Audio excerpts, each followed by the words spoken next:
Once upon a time, always a good way to start, right? I'm not sure what's coming next. No, I am. Yeah.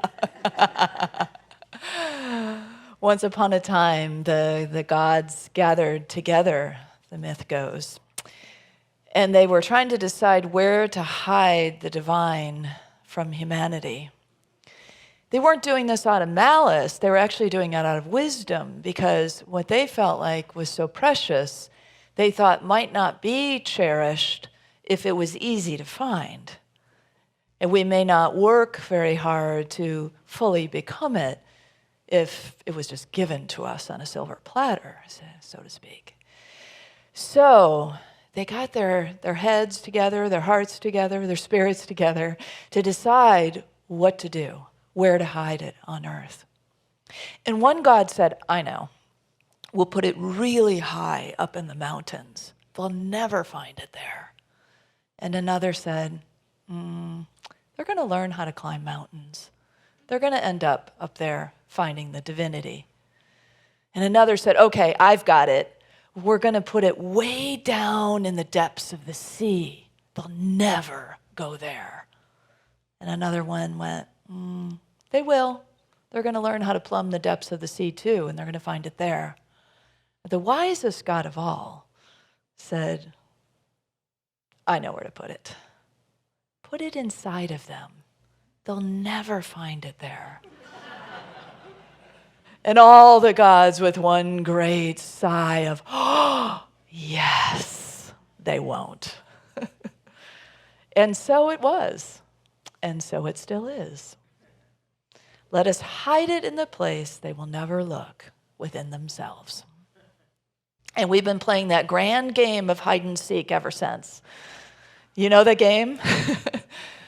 You know, when kids play hide and seek, it's a gleeful game. So, you know, let's lighten it up a little bit. The hide and seek game can be quite fun because when we do find whatever it is we are seeking, in this case, our innate divinity, there is great joy. There is great joy. And there is also great joy in the journey of being a divine human being, forgetting, remembering, forgetting, remembering, which seems to be the journey we signed up for. The idea, of course, remembering. And of course, we have discovered that the divine is within us throughout time. You know, the oldest major religion in the world, Hinduism, talks about this very concept. The Atman is the true self, the divine self, the Brahman, the infinite source. And the two can never be separated in Hindu teachings. You know, the co-founders of Unity are said to have studied Eastern religion, and you might see that this second principle in Unity in particular is very much influenced by these Hindu teachings. This idea of the divine I am that dwells within us. This idea that we would call the Atman the Christ consciousness or the innate divinity that we have within us. So as Charles and Myrtle were learning, our co-founders were learning the faith healing practices that grew out of Christian Science, the prosperity teachings that were also a part of the burgeoning New Thought movement at the turn of the century, there were these ancient ideas coming through, probably long before Hinduism, all the way back to the beginning of our origins when it was hidden from us on purpose. So this idea then of in Hinduism, there is a saying in the Upanishads, which is part of their scriptural tradition, thou art that, to bring it home. That there is this connection between, for us in Unity, the first and second principle, the nature of God and the nature of us, said in that way, thou art that, or you are that which you seek. You are that which you seek. And so for us, a couple weeks ago, we talked about the first principle of unity as we started this summer series. And the idea of the first principle in unity is that this thing we call God is all loving, is all powerful, and is everywhere present. And that's really the part that we talked about a couple weeks ago, that permeating presence everywhere around us, including within us. And the second principle anchors that. It brings it home. It reminds us that I am, in truth, I am divine. The first time we hear that might be kind of hard to take in. Is that true for you? Has this been a journey for you? Yeah, I see some of you nodding. It was for me too. I remember the first time I was in Discover the Power Within You class based on the book by Reverend Eric Butterworth in a Unity Church. And as I sat there in that first class, I was shocked. And my first thought was, these Unity people are blasphemous. Because they were saying that I could be like Jesus. And that went against everything I had been taught up until then. Do you have this similar experience?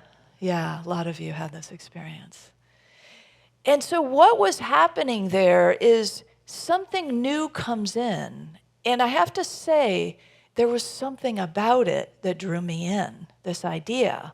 But then there was the resistance of the mind, right? Saying, no, that can't be true.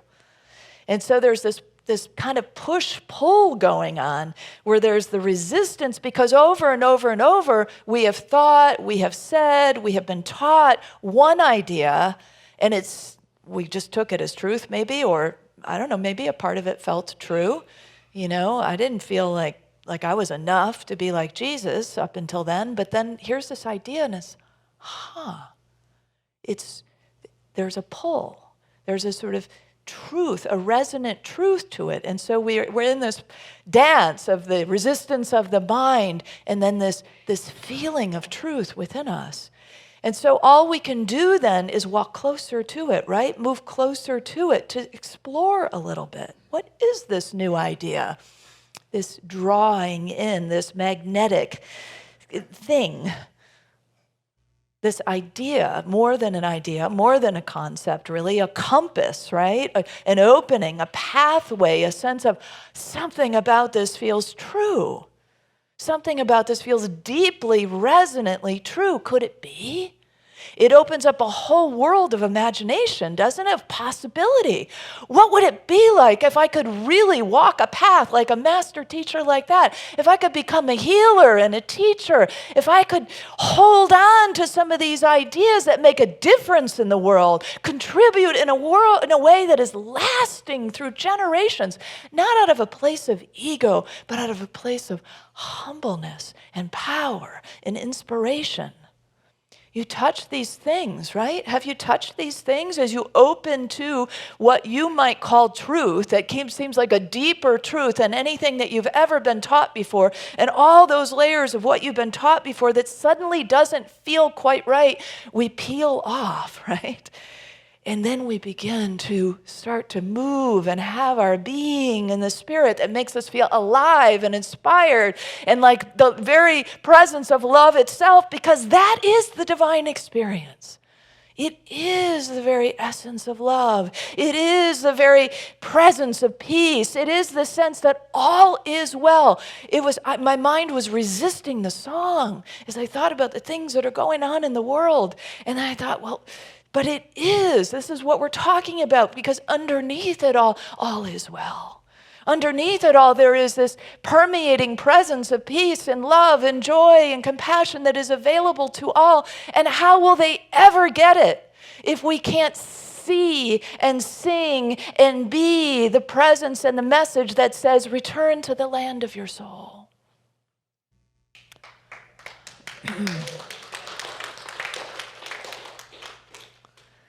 Unity's second principle reads, human beings have divinity within them.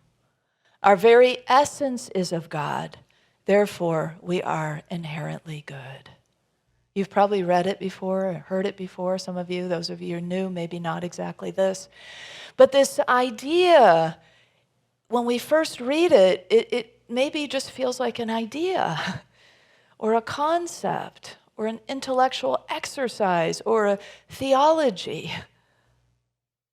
But it can be that, but we leave everything on the cutting room floor if we don't take it up and live it, if we don't hold it as true, if we don't feel it, if we don't open to it. So this isn't so much a concept to take in as it is something to open up to, something to let go, something to let arise in us, and then we feel it, and then we know it, and we experience it, at least in moments. We might forget again, but it's this, the call of the second principle of unity is to be it, is to live it, is to feel it, is to know it, and share it from that place. So it sounds like pretty words or big words to live into, and I guess that's the point. It is big words to live into. It is something that we are, as our mission says, living and expanding our divinity together, right? As an inclusive and loving community is our ideal, so that we can be in service to all. It is about experiencing it for ourselves, but always once we begin to experience something so good and so big and so amazing, all we want to do is share it, right? Shout it from the rooftops, sing it. And to know this means that we know it for everyone. And it sure seems right now like some people have lost their divine spark. And I don't mean that as judging others, because that only can be a reflection, right, of what's going on inside of each of us and the collective whole, because we are one, after all. So let's not get into the separation, because it's all about, right, infinite presence, infinite source. Brahman, Atman are one. God is, I am, is one. Which means we all are one, which means we are getting off course. We are forgetting we have a divine spark. Something in us is going dark. Really, really dark. And it's really important that we don't go to sleep right now. Really important. Yeah, thank you. Breathe. And we can hold at the same time that idea that things feel really dark and all is well. Those two are not in opposition with one another, even though intellectually it may seem like it, even though there might be some kind of resistance there. The resistance is what creates it's like a rock tumbler, right? The resistance is what creates the smoothness. The resistance is what creates the gem. And so the grit, the diamond, if you will, that part of us, that divine part of us, sometimes in order to get more shiny, goes through the bumps of life, the bumps of human life. But it's there, it's always there. It's in you and it's in everyone. Let's not lose sight of the fact that it's in everyone. Let's not get into that separation game. We can still say, hey, I don't like what you're doing. It's not okay what you're doing. Let's turn the light back on. And our work to be on this journey is to turn our lights on so that we can help others find their way.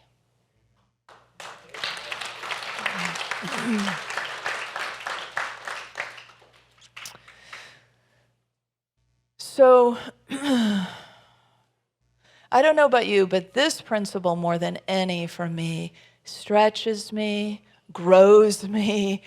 I return to the idea again and again, the concept again and again, the experience of it again and again. And I know that this is the heart of our journey and a really differentiating point to many of our religious paths in this room, that maybe that hasn't been or wasn't part of your upbringing like it wasn't a part of mine. Instead, it was about not being worthy, right? Not having the connection to this power. It had to be outside, it had to be summoned, it had to be bargained with or brought in, and so the old story. We don't need to go back to the old story. Let's not spend any more time on the old story. The old story is tired. The old story is a thing where, let's just... it's like when coming out of wandering about, the Israelites came to the new land, and you know what had to happen before they could go into the promised land? The old generation had to die off. And it's not because, there was anything innately wrong with the older people. It was a metaphysical teaching that the old ways of thinking, the old paradigms, the ideas that we are born of inherent sin or sinfulness or wrongness, that we are not inherently good, that we don't have a connection, a direct plug-in to this power that can change the world, this power that can do anything, this power that can light us all up, this power that can end wars, this power that can end separation, this power that can say there is enough for all. Stop fighting. Stop separating. Stop calling names. Stop demonizing other people. Stop disappearing people. Stop disappearing people.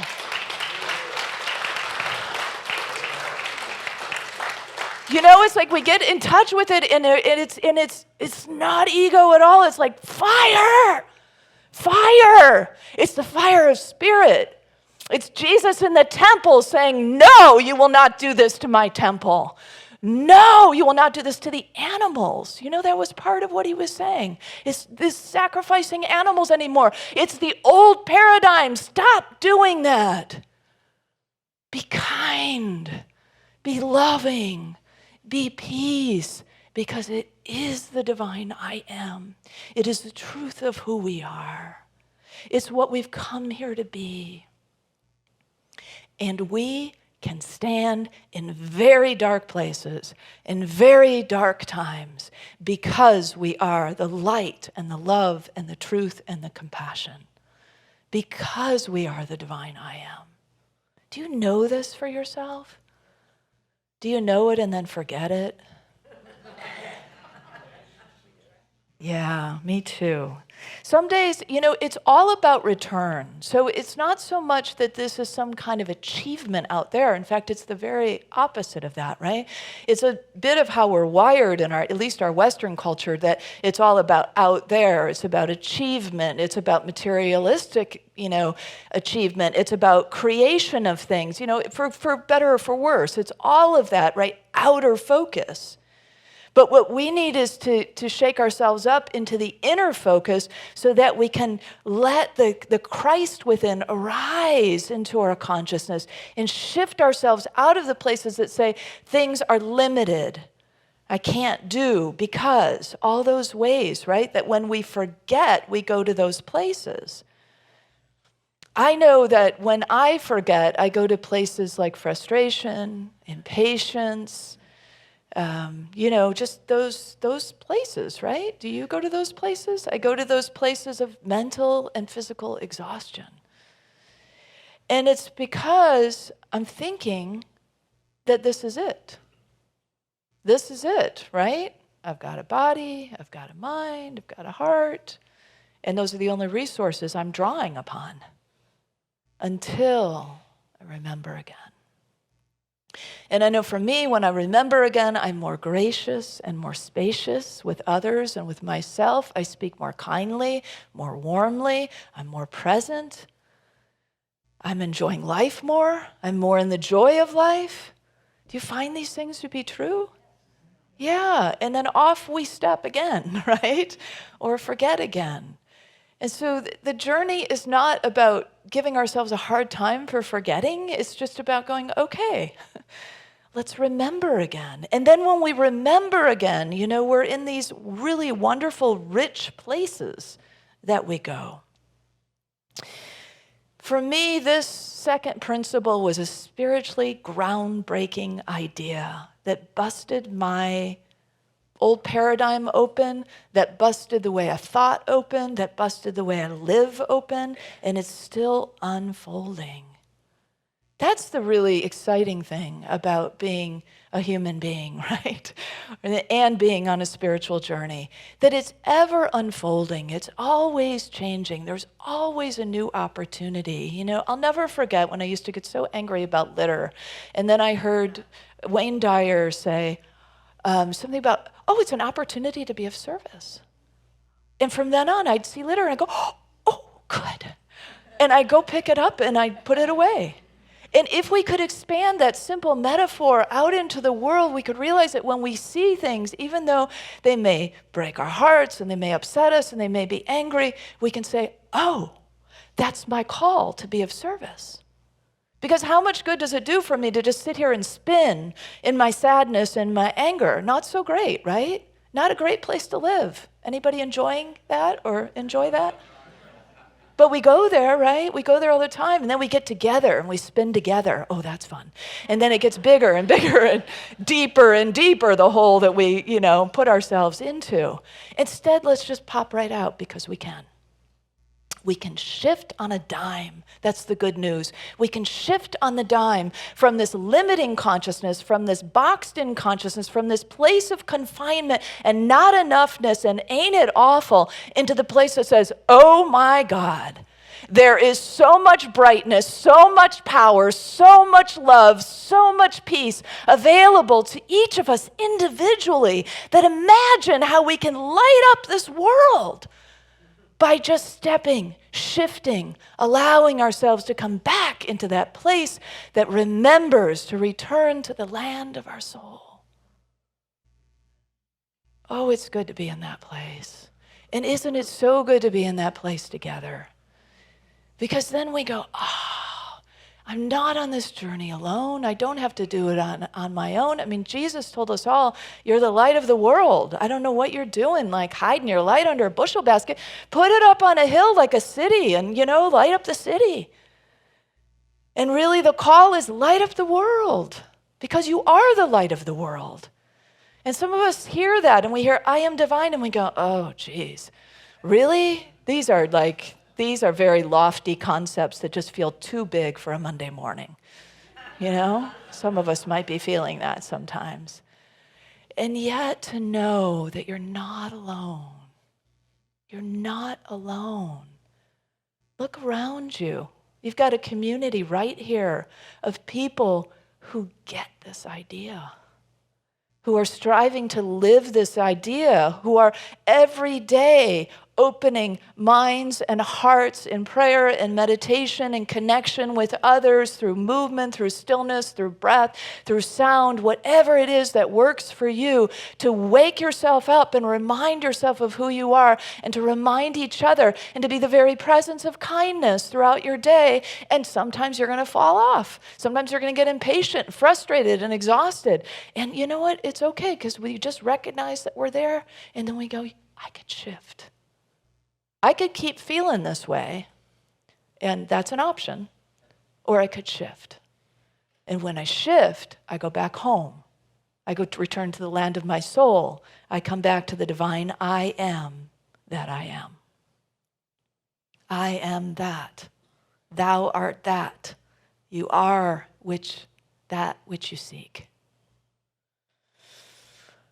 So coming back in is a reminder that master teachers like Jesus, he didn't forget. That's the only real difference. He didn't forget, maybe he did sometimes, but probably not very often, forget the idea that I am divine, the oneness with the source. And so if you need to have a difference between the master teachers, if you still want that gap, if it's helpful for you to know that there's still a gap, that's the gap. And so then the work is very clearly laid out for us. Remember more often. We won't forget as much if we remember more often. And pretty soon, we're in it, and we're close to it, and we're able to shift more quickly.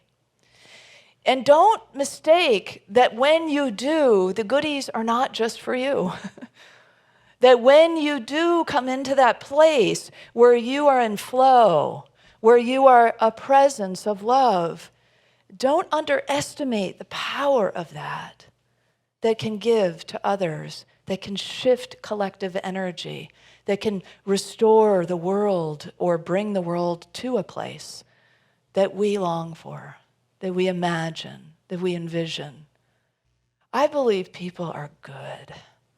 Don't you? I mean, that alone, if you can walk through the world and just remind yourself, I believe people are good.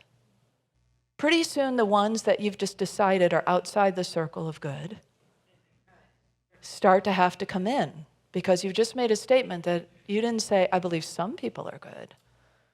I believe people are good when they behave the way I think they should. I believe people are good if they haven't drifted into darker places. But you know what? When they've drifted into darker places, they need your divine light more than ever. How will anybody find their way back if we're not shining the light? It does not help to go to ain't it awful. I mean, we will, and we do. Just let's move off of it a little quicker, you know? So really, all this remembering and forgetting, which is the journey, and the remembering in particular, how do we remember? We hone these practices that bring us back. You know, John's song and Lisa's song was a band song. Return again, return to the land of my soul. The first time I heard it at 9:30, I was just like, imagine singing it out to the world, just all the places where we forgot and coming back to, and just imagining how it is when we suddenly wake up.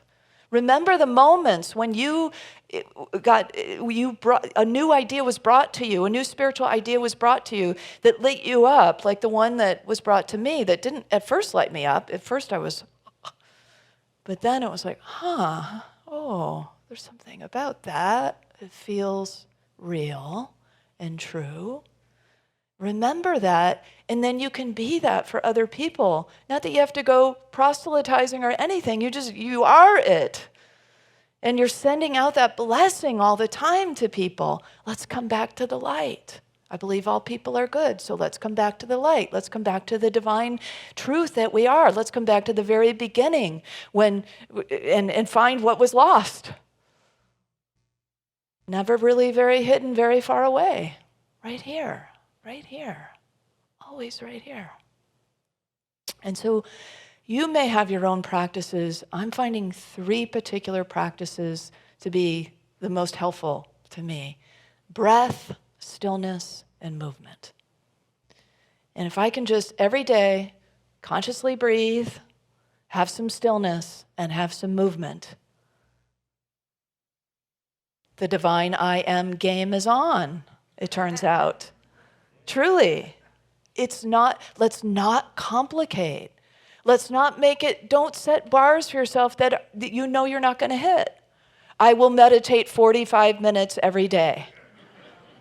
Will you? Some of you might. If you're already at 45, maybe you do. I mean, stretching is always good. Maybe you want to go, instead of going to 50, you go to 46. Maybe if you meditate now 1 minute a day, you want to go to 1.5 minutes.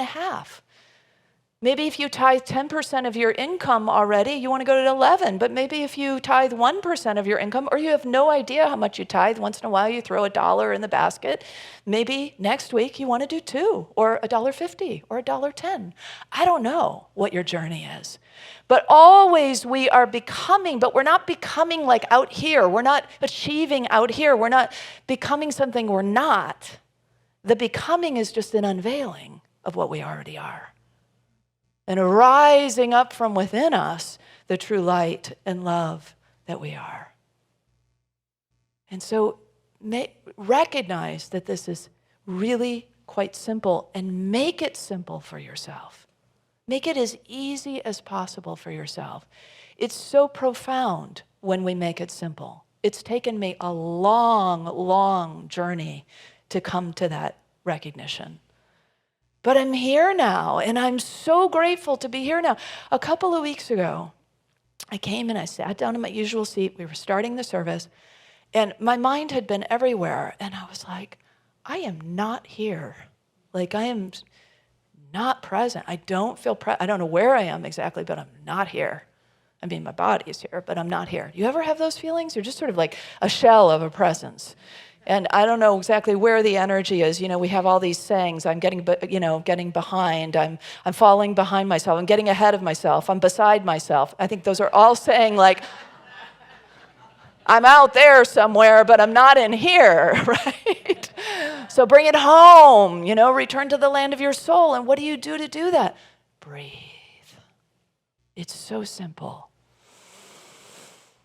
You want to take one of those?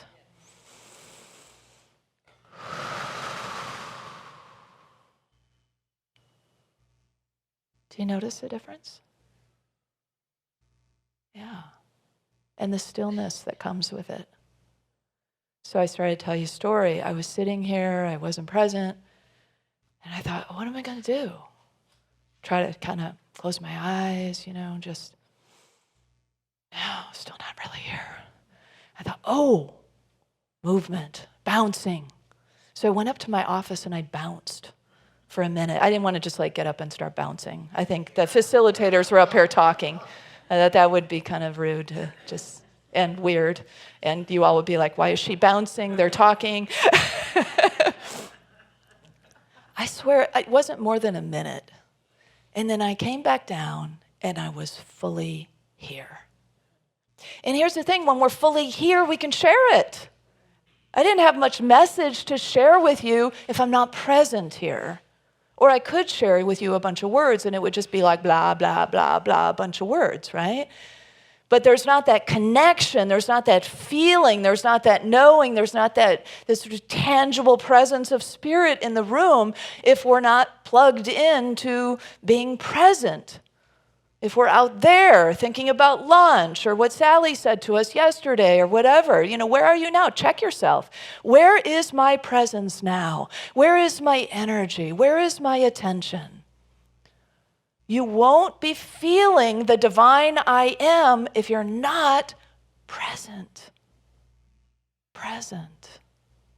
That's it. That's the journey. It's that simple.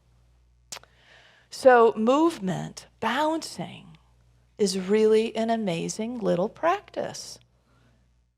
I was thinking about it this morning and I thought, after dancing last night, dancing the night away, how many of you danced the night away last night live? Oh, a lot of you, yes. So fabulous. I was thinking about, what's our innate dance? As babies, you ever see a baby dance? It's a baby bounce, right? So this bouncing thing, there's really something to it. So would you like to try a little bouncing? All right. If you'd like to try it, I invite you to stand. And let's just bounce. You can keep your arms kind of loose. Maybe stay connected to your breath. Yeah. You look great. Who knew? We are not the average church. You can come here and bounce.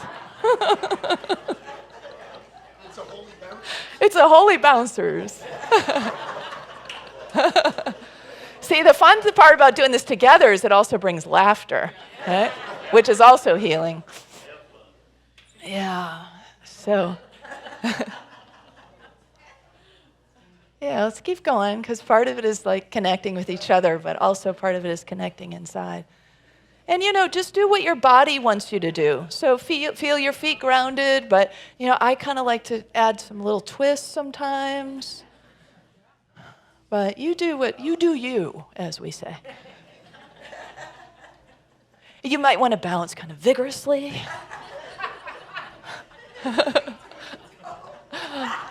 What's that? Oh, yeah. I'm on camera. So are some of you. Bounce like no one's watching, yes. Yeah. This might be our new practice, right?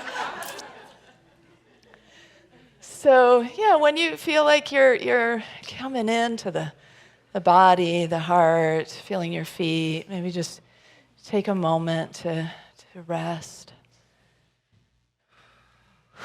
And see very naturally you're taking a nice breath. Yeah.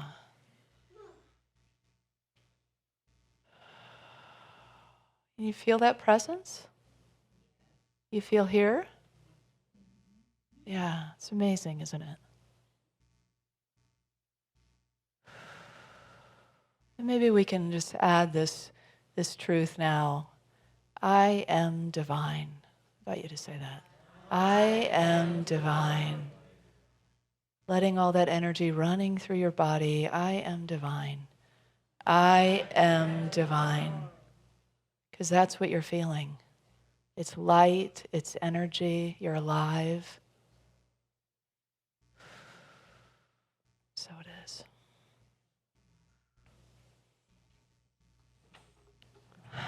You can keep bouncing or stay standing or sit down, whatever works for you.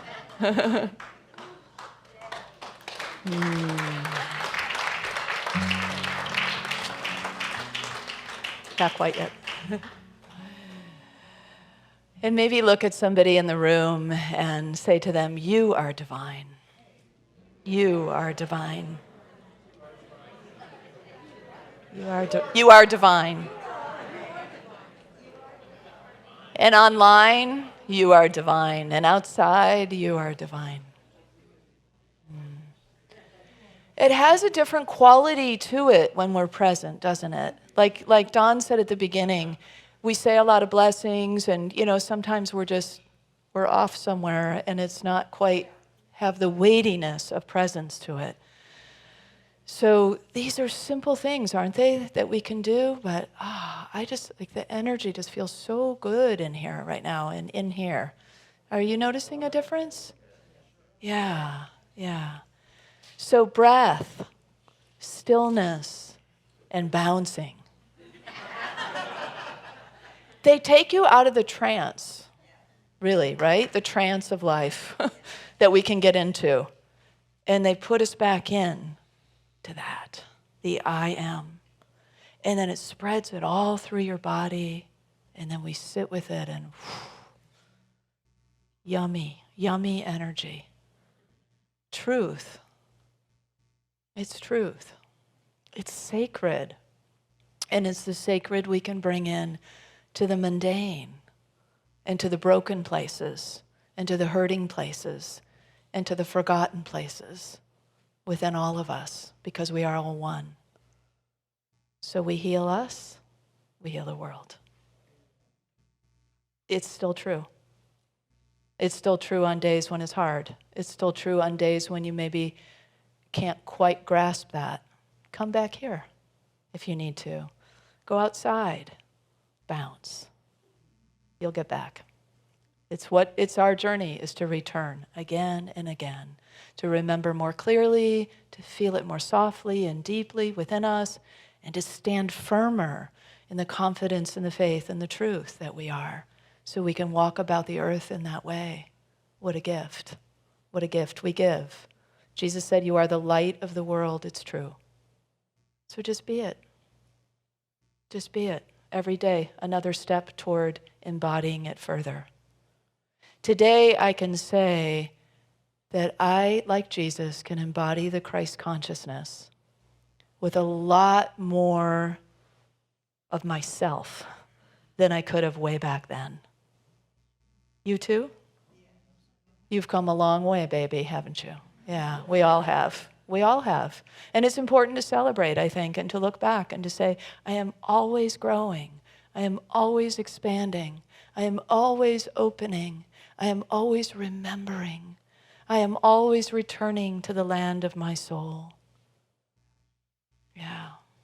Let's do it together. Let's really, I know I say this every week, but really want to encourage us to make this our practice this week, because it's important too. I mean, we can all do this individually, but it's way more profound if we're doing it as a community. If as a whole unity community, we're saying, this week I am really walking the second principle of unity. I'm really going to embody, and every time I forget who I am, I'm going to do a simple practice to bring me back. And I'm just going to keep being that presence and coming back to that presence and seeing what happens. Yeah. Let's light up the world together. Let's heal. Let's help transform. Let's bring it all. Let's just bring it all. We're not alone in this. It's not an unachievable bar.